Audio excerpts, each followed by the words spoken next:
ಕಾಲಿಗೆ ಬೀಳ್ಬೇಕಾದ್ರೆ ಅಲ್ಲಿ 2 ಕ್ರಮ. ಸಾಮಾನ್ಯವಾಗಿ ಅಷ್ಟಾಂಗ ನಮಸ್ಕಾರ, ಇನ್ನೊಂದು ದಂಡವತ್ ಪ್ರಣಾಮ ಅಂತ ಹೇಳ್ತೇವೆ. ಸಾಷ್ಟಾಂಗ ನಮಸ್ಕಾರ ಅಂದರೆ ಏನು? ಉರಸ ಶಿರಸ ದೃಷ್ಟ್ಯ ಮನಸ ವಚಸ ತಥಾ ಪದ್ಭ್ಯಾಂ ಕರಾಭ್ಯಾಂ ಜಾನುಭ್ಯಾಂ ಪ್ರಣಾಮೋಷ್ಟಾಂಗ ಈರಿತಃ ಅಂತ.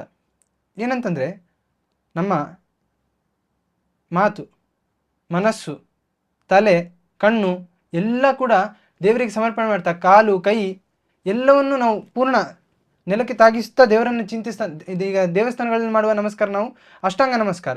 ಕಾಲು ತಾಗ್ತಾ ಇರ್ತದೆ, ಮಂಡಿ ತಾಗ್ತಾ ಇರ್ತದೆ, ಕೈ ತಾಗ್ತಾ ಇರುತ್ತೆ, ಮನಸ್ಸು ದೇವರನ್ನು ಚಿಂತಿಸ್ತಾ ಇರ್ತದೆ, ದೇವರನ್ನು ನೋಡ್ತಾ ಇರ್ತೇವೆ, ಬಾಯಲ್ಲಿ ದೇವರ ಸ್ತೋತ್ರ ಮಾಡ್ತಾ ಇರ್ತೇವೆ, ಆಮೇಲೆ ಅವನ ಚಿಂತನೆ, ಅವನ ಉತ್ತಮ ಗುಣಗಳ ಚಿಂತನೆ. ಇಲ್ಲಿ ಅಷ್ಟಾಂಗಗಳು ಆಯಿತು. ಆ ಅಷ್ಟಾಂಗ ನಮಸ್ಕಾರ ಇದು ಒಂದು ಕ್ರಮ.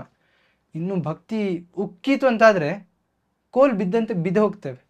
ಒಂದು ಕೋಲು ಬಿಟ್ಟರೆ ಹೇಗೆ ಬೀಳತ್ತಲ್ಲ, ಅದು ದಂಡವತ್ ಪ್ರಣಾಮ. ದಂಡವತ್ ಅಂದರೆ ದಂಡದಂತೆ, ದಂಡವತ್ ಪ್ರಣಾಮ.